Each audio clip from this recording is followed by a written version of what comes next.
¿Quién decidió la Biblia que lees hoy? La Biblia que hoy tienes en tus manos no cayó del cielo completa. Alguien decidió qué libros entraban o no. Fue organizada, seleccionada y filtrada. Y esa selección ocurrió dentro de un imperio, bajo la autoridad de un emperador, rodeada de obispos, debates, tensiones políticas y decisiones humanas. Hoy vamos a entrar en el Concilio de Nicea, del Imperio Romano, y al momento exacto en que se empezó a definir la Biblia que hoy conocemos. Porque el verdadero misterio no es lo oculto, es lo mal explicado. Y aquí no hablamos desde el miedo o la conspiración, hablamos desde el contexto, la historia y la conciencia. Yo soy Jonathan Meneses, prendamos esto. El imperio donde todo ocurrió. Estamos en el siglo IV, después de Cristo, dentro del Imperio Romano, un imperio gigantesco que se extendía desde Europa, pasando por el norte de África hasta Asia Menor. Durante más de 300 años, los cristianos habían sido perseguidos, encarcelados y ejecutados. Pero todo cambia con un hombre, Constantino el Grande. Flavio Valerio Constantino, conocido como Constantino I, se convierte en emperador romano. En el año 313 emite el Edicto de Milán, que legaliza al cristianismo.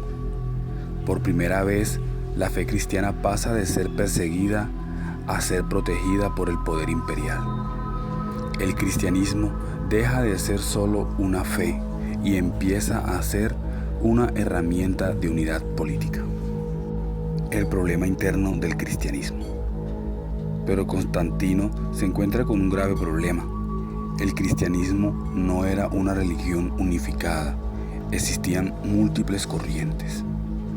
Grupos que creían que Jesús era solo humano, otros que decían que Jesús era divino, algunos que enseñaban conocimiento interno, otros que seguían tradiciones judías. Cada grupo tenía sus propios textos sagrados.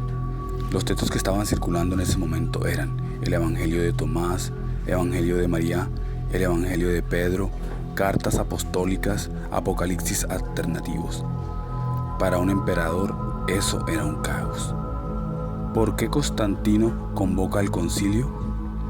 Constantino no convoca el concilio de Nicea por pura fe profunda, lo convoca por estabilidad política. Siempre hay dos caras de la moneda.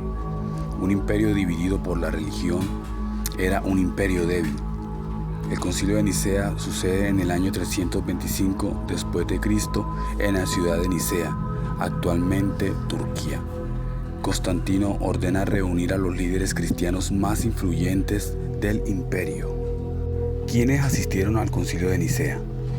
Se reunieron entre 250 y 318 obispos.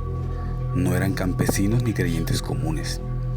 Eran obispos con poder regional, líderes religiosos ligados al Estado, hombres formados en filosofía griega y derecho romano, algunos con cicatrices de persecución y otros ya cercanos al poder imperial.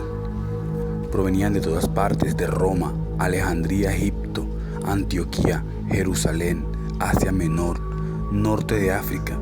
Muchos hablaban griego, otros latín, pero no todos pensaban igual. Los debates reales en Nicea se centraban no directamente en la Biblia, sino en la naturaleza de Jesús. Arius versus Atanasio. Arius decía, Jesús fue creado por Dios, no es eterno. Atanasio decía, Jesús es eterno y divino. Y Constantino intervenía, no como teólogo, sino como emperador.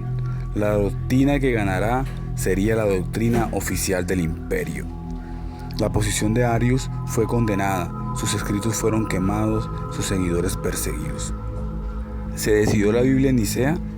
Aquí hay una verdad importante. En Nicea no se cerró oficialmente la Biblia, pero sí se estableció el criterio de poder.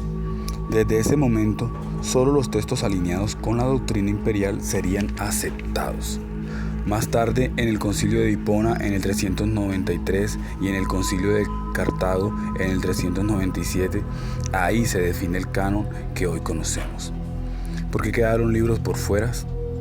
Muchos libros quedaron rechazados porque cuestionaban la jerarquía, daban liderazgo a mujeres, enseñaban autoconocimiento, no apoyaban el control doctrinal. No todo lo excluido era falso, era incómodo. La Biblia es un libro sagrado, pero también es el resultado de decisiones humanas. Conocer su historia no debilita la fe, la vuelve consciente. Una pregunta es que ¿te atreverías a leer lo que fue ocultado? Si este tema te abrió la mente, comenta, comparte y suscríbete, porque el verdadero misterio no es lo oculto, es lo mal explicado. Yo soy Jonathan Meneses, prendamos esto.